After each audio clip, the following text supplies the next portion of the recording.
भाई जो गुरु बचन पे डट गए, कट गए फंद 84 के। तो तत्व ज्ञान आज दास के पास है या परमात्मा के पास था? मेरे गुरुदेव के पास था। मेरे गुरुदेव ने कहीं नहीं बताया किसी को दास के कृत।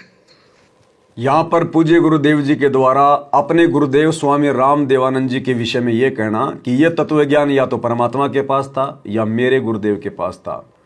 आदरणीय राम देवानंद जी के पास में तत्व ज्ञान तो था, लेकिन पूर्ण तत्व ज्ञान नहीं था। पूर्ण तत्व ज्ञान की प्राप्ति तो उनको सतगुरुदेव भगवान ने करवाई। 17 फरवरी 1988 को सतगुरु रामपाल जी ने उस प्यारी आत्मा आदरणीय राम देवानंद जी को अपना मुंह बोला गुरु बनाया सांसारिक दृष्टि में, जबकि आध्यात्मिक दृष्टि में सतगुरु रामपाल जी हमारे दादा गुरु जी के शिष्य थे। गुरुदेव के छोटा जो बेटा है मनोज, उसने अपना 1 घंटे का इंटरव्यू दिया। उस इंटरव्यू को आप भाई बहनों ने देखा होगा। दास ने भी कबीर सागर के वीडियो बनाते समय उस इंटरव्यू का जिक्र किया है, तो आप भाई बहनों को भली भांति समझ में आ गया होगा कि वास्तव में सतगुरु रामपाल जी आदरणीय राम देवानंद जी के शिष्य थे या आदरणीय राम देवानंद जी सतगुरु रामपाल जी के शिष्य थे। वो तो केवल गुरु शिष्य परंपरा का निर्वाह करते हुए एक मुंह बोले भगत की भूमिका निभाई है गुरुदेव ने। असल में आदरणीय राम देवानंद जी को तत्व ज्ञान सतगुरु रामपाल जी ने दिया। तो यह ज्ञान सृष्टि में परमात्मा के अलावा किसी को नहीं हो सकता। हां, परमात्मा से फिर लाखों को हो जाएगा, लेकिन आधा अधूरा कंप्लीट नहीं हो सकता। कंप्लीट ज्ञान, क्योंकि ना जाने ऐसी ऐसी कितनी सृष्टियां, करोड़ों अरबों सृष्टियां ऐसी ऐसी परमात्मा ने बहुत रच रखी है। ये एक ही 21 ब्रह्मांड नहीं है, एक ही अक्षर पुरुष का लोक नहीं है। ना जाने ऐसे ऐसे 21 ब्रह्मांड और ऐसे ऐसे सातसंग ब्रह्मांड परमात्मा ने अनंत करोड़ रच रखे, अनंत करोड़। ये वो समर्थ परमात्मा है जाके अर्ध रोम पर सकल पसारा, ऐसा सतगुरुदेव हमारा। तो भाई और बहनों, यहां से हमने निकलने का प्रयास करना चाहिए।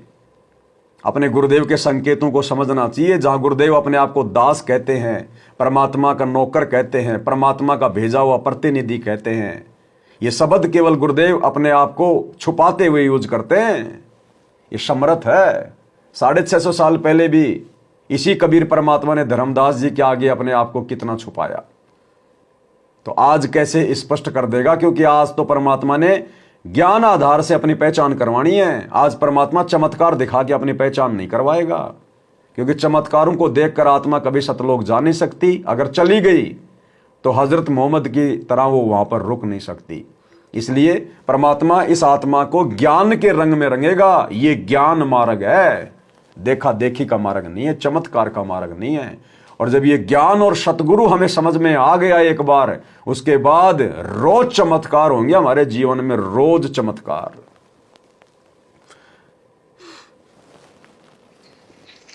और कबीर परमात्मा ने अपने बच्चे गरीबदास को विशेष रूप से बताया, धर्मदास को बताया, लेकिन उस समय ये गुप्त ही रखना था। अब जाके इसको खोलना था। आज से पहले तो तत्व ज्ञान को गुप्त रखना था और अब इसको खोलना था। तो अब खोलने के लिए कौन आएगा भाई?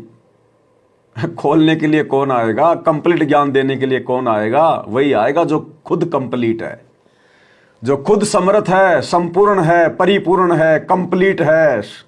वही आएगा वर्तमान में। 12वें पंथ हम ही चल आवें, सब पंथों को मिटाकर एक पंथ चलावें। तो साध वचन पलटे नहीं, चाहे पलट जाए ब्रह्मांड। परमात्मा ने खुद ही आना था और खुद ही आ गए सतगुरु रामपाल जी के रूप में। धन सतगुरु उपदेश देवा, 84 भ्रम मेट ही, और तेज पुंज अन्य दे धरकर, इस विध हमको भेंट ही। अन्य दे धरकर मतलब अपने रूप को हल्का करके वो कबीर परमात्मा सतगुरु रामपाल जी खुद ही धरती पे प्रकट हैं। तेज पुंज अन्य दे धरकर, इस विध हमको भेंट ही। एक छोटी सी वाणी सुनाते हैं कुछ। उस परम पिता की महिमा की। अथ सुख सागर बोध से अविगत महल की सुन बात, एका एक संग न साथ, जैसे हुआ सकल जहान, ओंकार पंच विमान। अवगत महल की सुन बात, एका एक संग ना साथ। अवगत महल कौन? सतलोक। और एका एक संग ना साथ, वो परमात्मा एक का एक ही है, अकेला ही है। उसका साथ देने वाला कोई नहीं है, उसको किसी के साथ की आवश्यकता नहीं है। वो समर्थ है, समर्थ को किसी के सहयोग की जरूरत नहीं पड़ती। एक का एक संग ना साथ, अवगत महल की सुन बात। कार पंच विमान कि अब तुम्हें अविगत महल सतलोक की बात सुनाता हूं, और यहाँ जो गलत साधना करते हैं वो भी बताता हूं। जो गुरु बचन पे डट गे, कट गे फंद 84 के, कट गे फंद 84 के, कट गे फंद 84 के। भाई जो गुरु बचन पे डट गे, कट गे फंद 84 के, कट गे फंद 84 के, कट गे फंद 84 के। भाई जो गुरु बचन पे डट गे,